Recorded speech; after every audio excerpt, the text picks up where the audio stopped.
Peace, party people. This is episode 45 of Where My Killer Tape At. We got a special treat for you tonight. We got a special guest. Yep, our first guest we're going to talk about a little bit.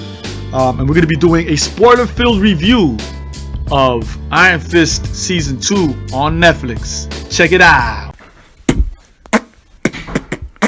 Rock, steady, rock, steady, rock, rock, rock, steady, steady, steady, steady. Gangsta, gangsta, gangsta, gangsta.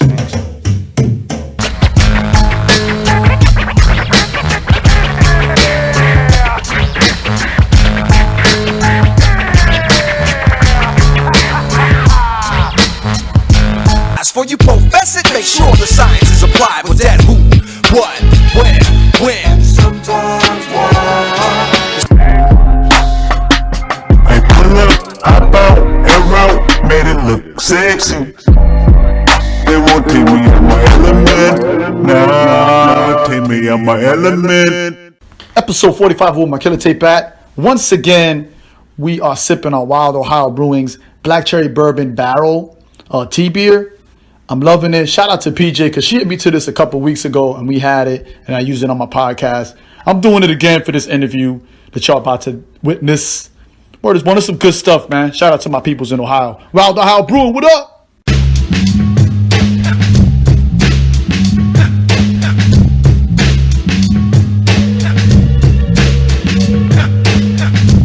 Peace, party people, ladies and gentlemen. This is DanTresOMi of Where My Killer Tape At, and we are going to be doing a spoiler-filled review of Iron Fist Season 2. So if you have not watched it, I don't recommend listening to this episode of my podcast. I actually have a special guest, and she's technically my first official guest on this show because I don't count Zemo, Divine Power, because he's been my homie for like 20 years, and I don't count my oldest son because he's my oldest son. I know Aisha Littles of the Midwest Black Speculative Fiction Alliance is going to be mad, but when I brought her on, the audio was bad, so we never ended up posting that show. So I bring to you Shadow, who is a resident geek, and she will be on the show reviewing with us. Peace, Shadow. How you doing? I'm good. How you guys doing out there? I'm really excited. I appreciate the opportunity to be on the show. Appreciate that a lot. Now, and here, I'm going to just say this. The reason why I brought you on the show is because I've been following you for a while and on Instagram and Twitter. And the questions that you post on Twitter when it comes to to Marvel Comics and the Marvel Cinematic Universe are always really dope. And then on Instagram, you always do these reviews of comic books and trades that you've picked up. And I was just like, man, she really knows her stuff. So I got to bring her on the show. I was just kind of hesitant because I never heard you on the show. And I was like, she probably doesn't do podcasts or something, but I'm really glad that you're on our show. I really, really appreciate it. Well, that's funny and no problem. I get asked all the time, to be honest. Wow. Yeah, as for the last, I want to say 3 years since, podcasts really started popping and everything, people randomly ask me all the time, and it's just amazing how people who may not interact with me all the time on social media do pay attention. And they always kind of put that in their mind to come back and ask me. So I actually get asked all the time. Some of them I can't do. A lot of them I can. I usually make the time. Because, it's a way of, building a, kind of like a network, So I always down for it. But I also kind of feel like you're an expert when it comes to Marvel Comics. How long have you been reading comic books? Since I was about 11 years old. Okay, all right. I was 10 years old. And I was not a typical little girl. I didn't like the girly stuff. And I was raised with 4 boys who were my cousins. And they always, even if I wanted to do girly stuff, they always outvoted me because I was always around them. So I kind of had to lean over and do kind of the boy type stuff. And, whatever they do. And they were into comics and they were into, all that. And so that's kind of how I got into it. Awesome. And so I'm assuming that it's something that permeates pretty much the rest of your life? Like everywhere else you go, people kind of know that you're a comic book geek, I'm assuming. Well, you know what? The first, as a teenager, people used to look at me when I started to make friends and when I kind of broke off from my cousins and I started to make friends. I actually put it to the side because it was looked at as, you know, nerdy and not cool. And I kind of brushed it off and I kind of hid it for a while. Like I would do it on my spare time, on my alone time. And I never got the fun part of interacting with a group of people who all shared that common interest with me outside of when I was little with my cousins. So now older, being that I'm older, now it's more cool to be in comics and be a geek or be a nerd. Now that people embrace that more. And so I decided, well, great. I can now, this personality that I've been hiding all these years, I can actually shine and actually be a voice out there. So that's kind of how it's really interesting. Wow. That is real interesting. Wow. And I appreciate you sharing that. So what we're going to do is we're going to go ahead and get into the Iron Fist, season 2. And I just want to just throw out a couple of things. They changed their showrunner to Raven Metzner. And, he was the showrunner for Sleepy Hollow, which I remember, I never watched it, but I know on Twitter it was a big deal. And I remember they killed like the protagonist at one season and everybody was like really upset. And then he also did Falling Skies, which I also never got into, but I know there was a cult following for that. So it seems like he's somebody that wrote a lot of, he ran a lot of shows that were successful. So I thought that was a good look for Netflix because season 1 was horrid. And I wanted to say, unfortunately, to watch season 2, party people out there listening, you got to watch season 1. I hate to say that, but you kind of got to watch season 1 to know what's going on in season 2. And season 1 is pretty much torture. So, what did you think about season 1? You know what? I'm going to be very honest with you. I'm more of a patient person than a lot of people. So I went in with low expectations. What I've learned about myself, and as being a comic book fan, is we got to leave those expectations that we have for Marvel TV, Marvel Cinematic Universe, anybody, DC, whoever we love, we have to judge these things on their own merit. So I was not expecting Iron Fist to blow my socks off. So therefore, I was not disappointed that it wasn't the greatest. My only issue with season 1 is I wasn't sold on Iron Fist himself. I was more into the side characters than I was with Iron Fist himself, with Danny Rand himself. I was just not into him. To me, he just didn't fit. And I was like, okay, how can I get myself into this character outside of, I just didn't feel him. I just wasn't sold on him. So leaning into season 2, I can now say I'm growing. I've grown to accept kind of the things that are going on now. Cause I struggle with him himself. The actor that plays, Iron Fist, I forget his name. Finn Jones. Vin Jones. I just wasn't sold, and I try to give everybody the benefit of the doubt when they get in these roles. But he was the first main character I've ever ran into where I was like, I ain't feeling him right now. But his side characters in season 1, Colleen, everybody else that was, Ward and his sister and their father, everybody else, I was good. The people that, was dealing with the hand and everything, I was into them. That's what kept me going to finish out season 1. And I feel you. I had an issue with Finn Jones, and I just didn't like him.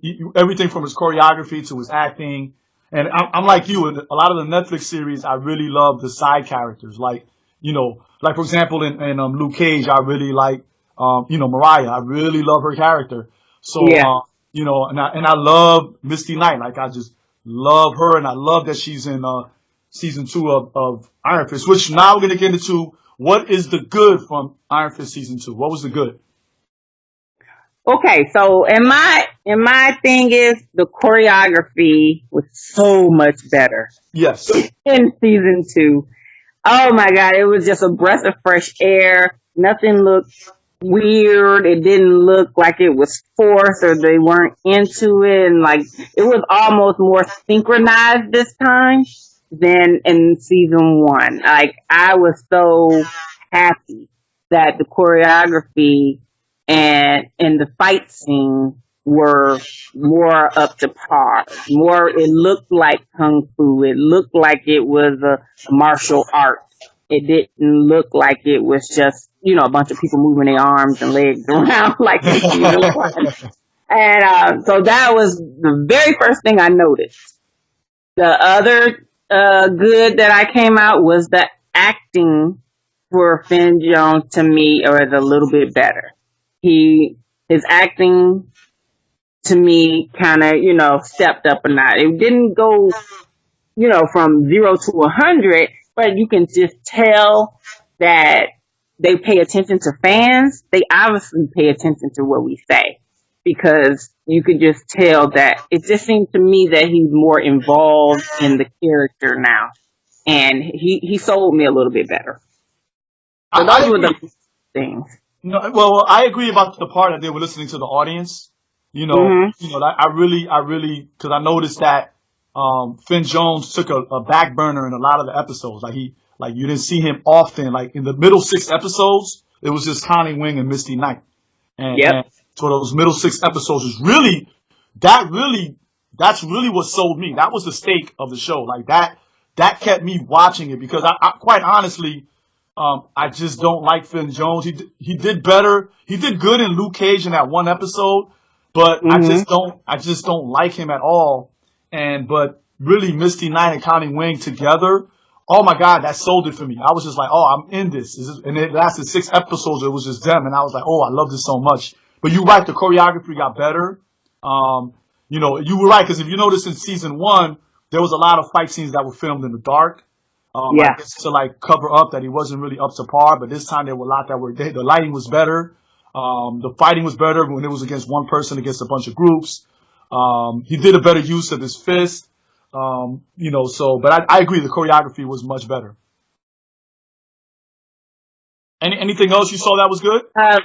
Another thing that I would say that I want to say that is, you said we're going to do the good, the bad, the ugly. Okay. Yeah, so we're still in the good. We're still in the good. Okay. Yeah. So another good thing is, I'm going to tell you what really made me say that this was much better was the side stories were just more in depth to me.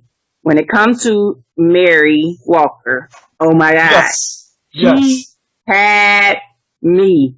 That woman drew me in. I was interested. I was like, who is this? What is she here for? Where does she, what key parts does she play into this story? So that just really, it just really kept me going. I was just like, wow. And I seen myself after every episode that she was in, I was really just like on some psychological thriller type stuff. You know what I mean? I loved her. Like Mary too? Oh my God, I loved her. I loved whoever, I didn't look her name up. I meant to look her name up. But the actress that plays her, she Alice sold Eve. me on what is her name? Alice Eve. Alice Eve, that's right.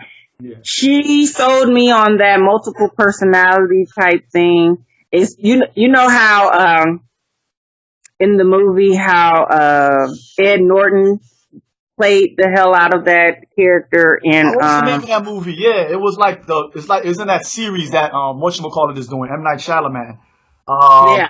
I know what you're talking about. Yeah. You know what movie I'm talking about, where he played the multiple, and it's like, which one is really the bad person? Is it Walker or is it Mary? Or is Mary really Walker? And I just stayed in tune to that character throughout that. So that was like just really the meaty part of it. And also the dynamic between Ward and his sister. It's something about that sibling relationship, sibling rivalry that they had, that kept me going too. But like I said, with this, the side characters with these TV shows do more for me than the Yeah. main the No, I main agree. people No, do. I agree. I agree 100%. All the Netflix shows, I'm like, Yep. I want to know more about the side characters than anything else. Don't get me wrong. I'm watching it for the main, for the protagonist, but the side character stories, which is what they took from Marvel Comics, right? Like in Marvel Yep. Comics, it's the side characters that really get you like, ooh, I want to know what's going on with their story. What's their story, And when Yep. they kill them off, you're like, oh man, I was just invested, Right. And so that's one thing about me being kind of scared because I'd be like, oh, I hope they don't kill them all. Yeah. When they're good, you want them to stick around for a little bit, even if they're the protagonist. You like, no, don't kill them, keep them around. I want to see where this goes. Yep. So those were mostly my big, good things that I took from it. And I think with the Meachums, because I couldn't stand him in season 1, but again, the showrunner, he listened. He was like, okay, and he fixed it. And I think that like what I loved about the Meachum story is that for example, the brother, like he had to figure out, okay, I'm really not part of this company. This was my dad's company. This was my dad's best friend's company. My dad took it over. I'm in it, but who am I? And the same thing with the sister. The sister was like, well, I don't want to be a part of this anymore. But then again, who am I? And that kind of explained how she got caught off with her name is Typhoid Mary. And she's actually a Daredevil villain. And she came out during the Frank Miller run. And she's actually a mutant. She actually she's a pyrokinetic and a telekinetic. But she can only access that in one of her personalities. Mm. So she can't access it in, when she plays Mary Walker or the other Mary, she can't access that. She only accesses it when she's Typhoid Mary. So, but it kind of explains how she gets caught up with Davos and Mary Walker, like, because she's trying to figure out where she's at, and then you could feel why she's mad at Danny Rand, because Danny Rand kind of popped up and then everything fell apart, Exactly. So you're like with her father and stuff. Yeah. Yep, because she did love her dad. She did love her dad. So it's kind of like Danny Rand shows up out of the blue, and everything falls apart. And then what am I supposed to do? And it's kind of like, oh, now I get why she's like that. So he fixed the Meachum problem. I agree. Yep. All right. So any other good things that you picked up from it? Other than that, I want to get into the story, the relationship between Colleen and Danny. I was okay with it this time. I wasn't really sold in season 1. Mm-hmm. This one I was like, okay, the relationship was a little bit more genuine. And the actual storyline itself, the battle of where everybody was going, and all that kind of flowed a little bit more. Like the storytelling part of it was a little bit more up to par of what I wanted to watch. And, it kind of drew me into the world of martial arts more versus season 1 did not do that. And then that's it for me on the good. And I feel you, but my thing again was Typhoid Mary. I really loved her. I was really excited when I saw her. I was like, oh, I hope they show her powers. So I thought that was really dope. And I loved how they linked her to Sokovia. How they was. I did keep that. Yeah. Sokovia. And I was like, okay, they made a connection to the Avengers again. It wasn't just a passing phrase about Captain America. So I thought that was really cool. Now I'm going to go ahead and move into the bad. What did you think were the bad parts of season 2? The bad part was I did not really care for how they used those teenagers in there. Oh, yeah. I didn't really feel that, like him, training like an army or getting them under his belt, and they end up being all ruthless all of a sudden. I just wasn't feeling that. I was like, well, what are they doing? Like what did he need that for when he had 2 Iron Fists? Like he had 2. And I'm like, what does he need people following him for?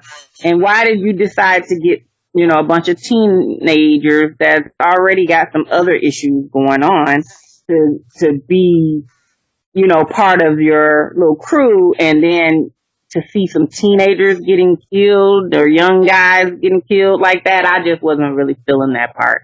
That was probably one of the things I was like, nah, take this out. Take this out. Yeah, they could have left that on the chopping block. Yeah. Yeah, I was like, I was like, I was like, on the episodes that they were in there, I was pausing, like, really trying to, like, beat my head, like, what is the purpose of this? I'm like, I'm not feeling it. I just didn't feel it. I don't know if it's the mother in me or whatever, but or was they trying to really show that the villain of the, of it was just that, ruthless, that he would go recruit some kids to make them, killers. I mean, I don't know. I just wasn't really feeling that part. I was horrified of it. I was like, no, I'm going to pretend like that part wasn't in there. Like, that's how bad it was to me. And they started off with them really good because with Connie Wing and Misty Knight and Danny Rand, that was like, like the good side, like, okay, these kids are here, they're not really bad, they're not really good. But then it just went left when Dave showed up. And I was like, what's going on? Like, what's going on here? Yeah, I was like, wait, they were just kids that were just trying to fit in and be in a crew, like a gang type situation. Yeah. And I was like, okay, that part I understand, and they could use Colleen them to kind of get them to understand that, whatever this war they were fighting, it could be solved differently. And I'm okay with that. But then once Davos came along and recruited them, I was like, oh, I don't like this. I don't like this at all. So I hated it. I did. I'm not gonna lie. I was like, I want this written completely out of my brain. That didn't happen. So that was one of my things I didn't like. The other thing I did not like about Iron Fist season 2 was I did not like the Ward and his chick dynamic. I didn't like her. I think maybe it was more her. You mean the head of one of the triads? That the chick he was dealing with, the woman he got pregnant or whatever. That wasn't she in the like AA stuff? Oh, you're talking about the Meacham. You're talking about the Meacham. Yeah, like the Meacham when he was going to the alcohol. He was her sponsor. Well, she was his sponsor at the AA meeting, and they were like having sex. Like, yeah, that was messy. That was. I didn't like her.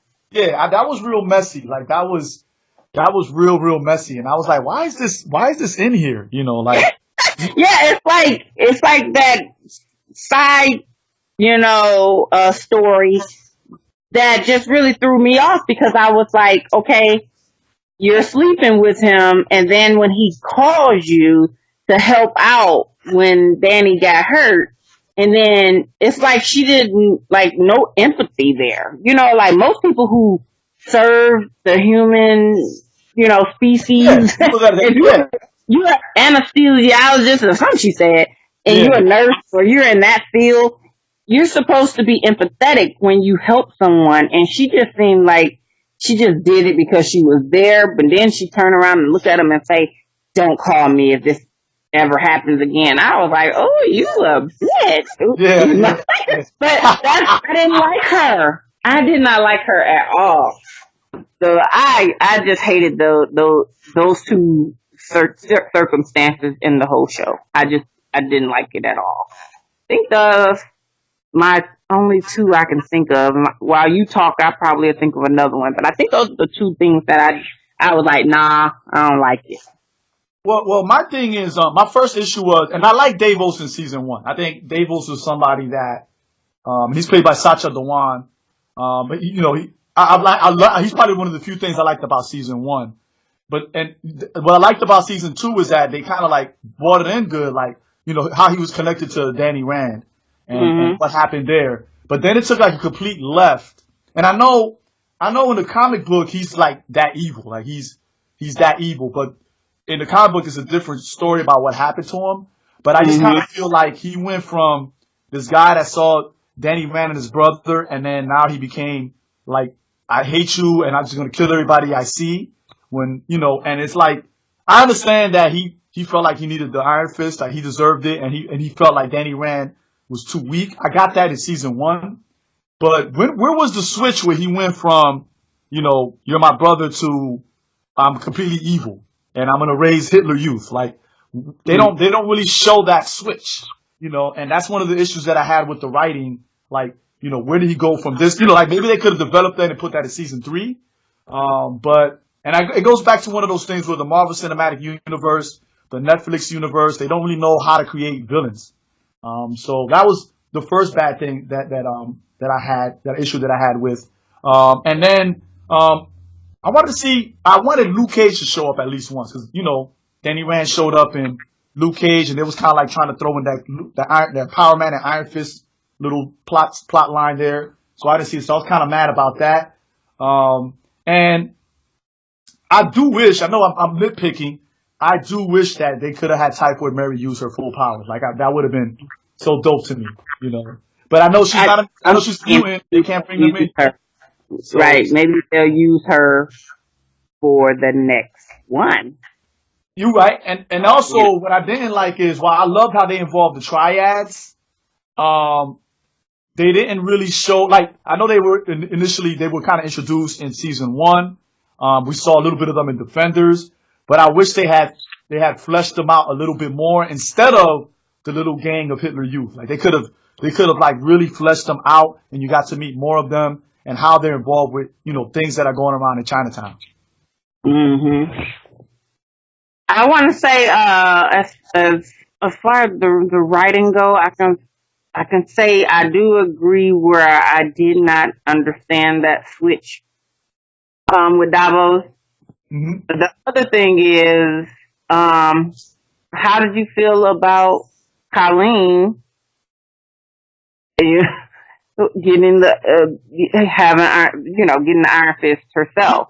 You know what? I was gonna mention that in the good, because that's one thing I loved. I was like, yes. I was like, because deep down inside, in my heart of hearts, I want Finn Jones gone. Okay. Like I really, in my heart of hearts, I'm like, my whole thing with season 1 was, and I said this 1,000 times. I can't believe I forgot this. I said the only way they could fix Iron Fist is they get rid of Finn Jones. That was my whole thing. And I was like, if you get rid of him, you're gonna fix 70% of the problems with Iron Fist. And in a way, and that's why a lot of people were upset. And I noticed a lot of like the real right wing supremacist guys were like, oh, that's what the showrunner gets for listening to these social justice warriors. And they made Connie Wing the Iron Fist. And I was like, yes. So I thought that was dope. I thought that was really dope. And I should have put that in the good. I didn't have a problem with him. I didn't have a problem with him sidestepping and then letting Connie Wing take over, I mean, to me, she was more convincing on her martial arts and her knowledge of everything more than he was, with training and being more disciplined and all that. To me, she seemed to have all that more under control that would make her, worthy of the fist. So I was fine with that. At first I was like, oh, how do I feel about this? And then I thought about it. I said, you know what? As I piece everything together, that was kind of dope. I was like that. It was. Yep. Yeah, I was like, and then I like the fact that they changed the color of the fist depending on who's actually has the fist. So I was like, okay. Because even at the end, you saw her sword, I think, even glowed. Yeah, the sword glowed. Yep. Yeah, I was like, oh, that's badass right there. That's badass. So that had me like, okay, where are they going with this? So, and I'm usually ambivalent when they do a lot of changes from the comic books. But I like this one. I was like, yo, I could mess with this. Okay, maybe it is leading up to Finn being gone. Yeah. And maybe they're gonna lean more to Daughters of Dragon. Yep. Just FYI, Shadow, you can't cuss on my show. Just to let you know, you can cuss on my show. Okay. But FYI as well, I actually did want them to do Daughters of Dragon. Me too. Oh my God. And maybe this is a good hint towards that. to making Dark as a Dragon happen.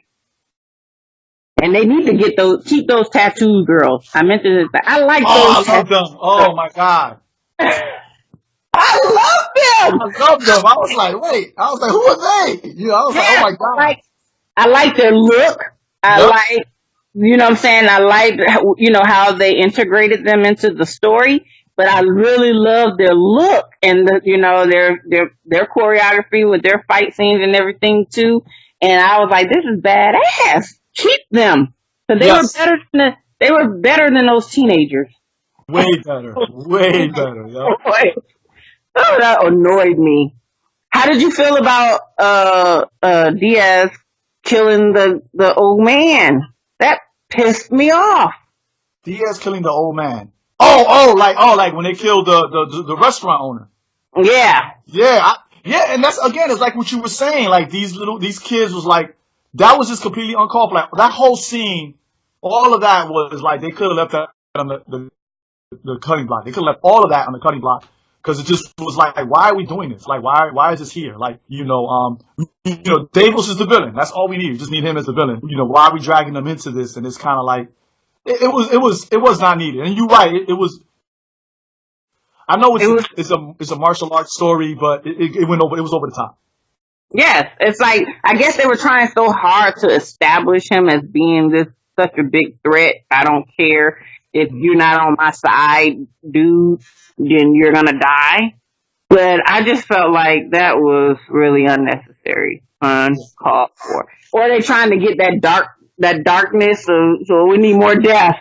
Well, we need more killing. So who can we kill off?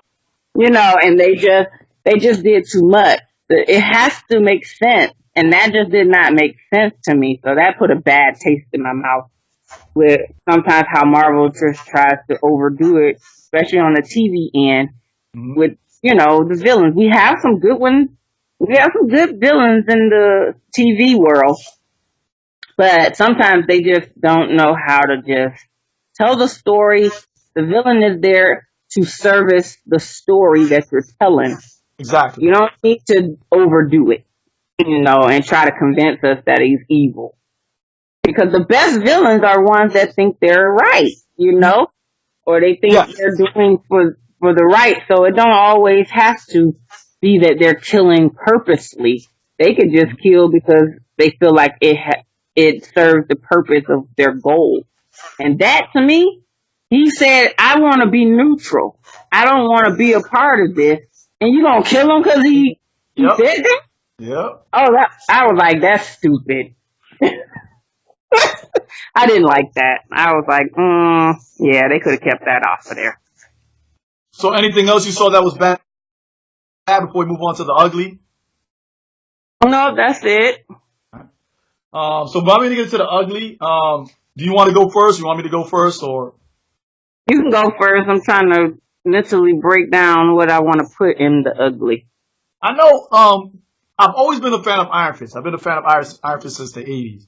And, you know, I was younger then, so I wasn't woke, quote unquote. So, like, you know, now I'm like, okay, here's a white dude, blonde-headed white dude who goes to Kunlun and he kills the dragon and becomes Iron Fist. Now I see the issues with it. I still read Iron Fist. I still mess with it. I still like it. I still cosplay as Iron Fist. But we see the same thing happen on the show where he's like, hey, I want to go to Chinatown and I want to clean it up. And then it's funny because the triads eventually are like, why are you here? Like, who are you to come into our space? And it's the same idea. I'm going to come in here and, you know, the triads have been around for all this time. I'm going to come in here and I'm going to make everything peace again.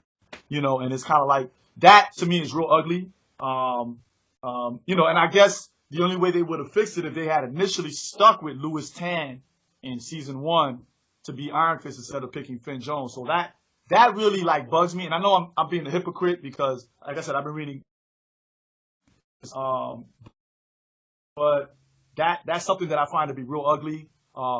In their, you know, he's a white guy in their domain and he completely dominates on so many levels. So that's another reason I wasn't too mad at Connie Wing taking over as Iron Fist. But right. So that's to me has always been the ugliest part about Iron Fist, and you know, so it doesn't sit well with me all the time. So that's the part that I have issue with. That's like the ugly part for me. The ugly part for me, to piggyback off of what you're saying, the ugly part of me is that the white people in these shows are always the ones that are got the money, or Yeah, yeah. or got the resources, for things like, and that always annoys me, because even though these are adaptations of comics, Yeah. and they always say the freedom of creative expression is always there in these shows. So why can't y'all take that part of the story and change it to I agree. fit a different narrative, so that we're not always looking at the same demographics is in power. The same demographic has the money and the resources. And those are some of the things that still annoy me in these, because they'll switch up. They don't, they might race bend or gender bend here and there, or stuff like that, or they'll completely change a comic storyline or their, backstory. But that part they want to keep in. Why is that? Why Exactly. you guys don't Exactly. ever change that up? So No, that always, that's the ugly part for me with these stories, because why are the white people always the ones that's got power and money and, and things like that? Now, when we go to Luke Cage and stuff, we see it a little bit differently, yes. but still, the majority is always that story, who the rich, the famous, and the powerful always be some type of rich white man. And That's good. they can switch that narrative. And, I when agree. we start seeing that? Yeah, I agree 100%. They could bring in different. We have characters that are like that, in the Marvel universe, and I'm like, why we only pick these? You're right. Why we only pick these kind of characters? I.e. white male, and we Mm-hmm. ignore all the rest. And or you're right. They might gender flip, or they might gender flip or race bend a minor character here and there, but it's usually never the protagonist. Exactly. So, Exactly. and that's the ugly part for me as well. Like, I agree. Anything else you got? Mm, no, overall, I tell people this. Yeah, and just know that this is a step up for Marvel. To me, in many ways, it's not perfect. It's not a Yeah. perfect show. But it is a step up, and that's kind of where we want to see these shows go. We want them to transcend. We want them to, take what they did wrong in a previous, series, and then try to change that. Try to make it to where it'll gain your audience back. So I try to tell people who listening, who say, nope, I didn't like Iron Fist the first season, so I don't want to give season 2 a chance. Give it a chance. Just understand these Netflix shows do start slow because they are based on the characters, and you're not gonna get a Avengers type of feel out of these, because I Yeah. think people get it mixed up with the cinematic universe and the TV. They want results right away, and it's like, no, they're telling a story. You gotta follow along. Versus a movie, it goes quicker and you get quicker results because they only have 2.5 hours to tell it. Exactly. And so I just tell people, don't compare these shows like that. Let's judge them on their own merit.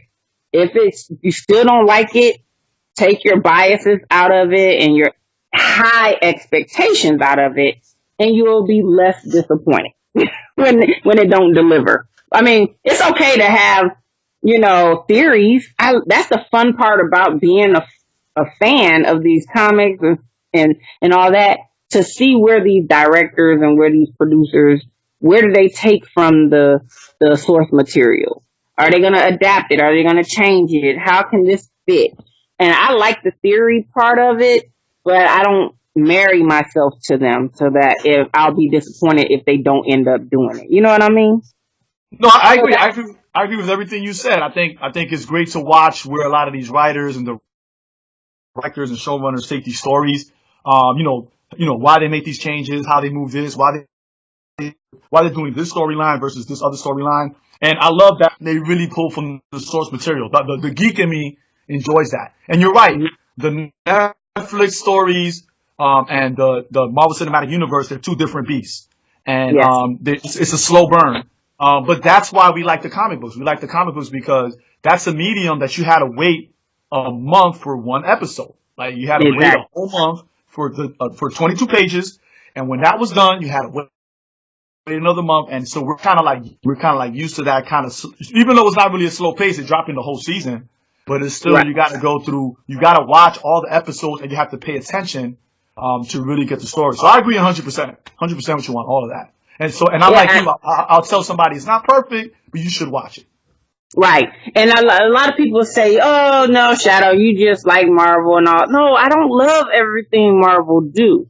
It's just that I'm not the one to sit up here and really, you know what I'm saying, just gripe about it all the time. If I don't like something, I express it, but I'm going to, as a fan, I'm still going to support it because there was a one time where we didn't have this type of following. We didn't have these things in the movie theaters. We didn't have studios putting all these billions of dollars into these stories. And so I didn't grow up as a Star Wars fan like a lot of people did. So to see stuff like this come to fruition, I love it. And we need the support and we need people to be open-minded. And I just am elated that there's a lot of jobs have been created because of this, because of comic books and because those things existed. And now they're being brought onto our televisions and our TV screens and our movie theater. Like, embrace it. You're not going to love everything, but for this, I even watched the Inhumans and that was horrific. Horrific. I watched the first episode and look, I'm a Marvel hoe. I'm a Marvel. Mm-hmm. Marvel could put, Daredevil on doo-doo and I'd be like, oh, I'm watching it, Right. But I saw the first episode of that and I was like, but I was also sick at the idea that Marvel was trying to sell me 1,000 Inhuman comics at one time. So I was kind of sick. But you're right. You got to give these things I feel you got to give these things a chance. You got to support it. But what I like about the entire Marvel Cinematic Universe is that there's something for everybody. So if you like magic, you got Doctor Strange. If you like martial arts, you can watch, Captain America, or you can watch Daredevil. If you like street stuff, you can watch the Netflix shows. If you want to see universe battles, and you watch the Avengers. And I think just like the comic books, just like whatever you like, whatever you're into, it's there. And I think we're fortunate to have that on the silver screen. Exactly, because at one point we did not, and I begged for it. Every time a comic book was made to some type of movie or TV show, I was there, even when it was trash. So to now get quality and get money behind these projects, I'm just like, yes, thank you. I appreciate it. And so I just tell all my fellow film and TV fans and, comic fans, we just need to just know that not everything that they deliver is going to, be great on our taste palette, but we have to support them in order for them to keep going. Otherwise, we will lose this craft, and I don't want that. You're right. Well, Shadow, we're going to go ahead and end this review. I was hoping that you give everybody your social media contact or whatever. If you can go ahead and do that. And everything is going to be in the show notes, so if you missed it, it'll be in the show notes. Go ahead. All right. So you can follow me on Twitter. My Twitter is One Shadow Love. That's all words, ONE, Shadow, LOVE. Also, my Instagram is One Shadow Love, but it is the number one Shadow, LOVE _. And then also you guys hit me up, or I have a YouTube page where I do random, because I don't have a set schedule, but I do random YouTube reviews, or I just rant on my frustrations about movies, TV, anything nerd and geek like social media drama. I do it all on my social media, and you can find me there as One Shadow Love as well. Other than that, I appreciate you, sir, for allowing me the opportunity. And I we hope to have you back because this was really a dope review. Like I'm really, I usually do the Netflix shows by myself, but this is dope. I would love to do it again with you, because again, you are experts, you know your shit, and you make it fun. All right. Now, are you looking forward to Daredevil? Yes, that's my favorite Netflix series. So that's like, Oh, yeah, that's the best one. That's the best one. I'm looking forward to it as well. All right. Anything else you want to shout anybody out or anything like that, or?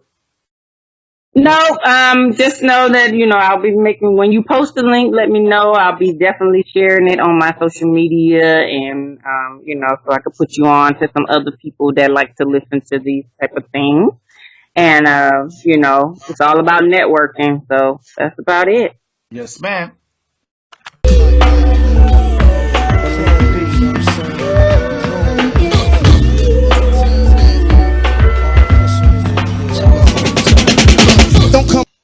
There we go, another episode 45. We appreciate y'all. I definitely want to shout out the folks from the Midwest Black Speculative Fiction Alliance. They got a show coming up tomorrow, or this weekend, depending on when you listen to this episode, in Cincinnati, Ohio, and also to Airship Ashanti. Definitely give a shout out to my brother, Dr. G. Scott Jones. Yes, the good doctor. And the homie Dr. Stone, you know who you are. And also give a shout out to Humanity Critic, man. We're going to bring him on the show one day. And definitely give a shout out to my man, Manny Infinity. You know who you are. I'm going to give a shout out as well to Steph for the Dope Science Show. She always gives me dope advice, and we appreciate you. Word is born.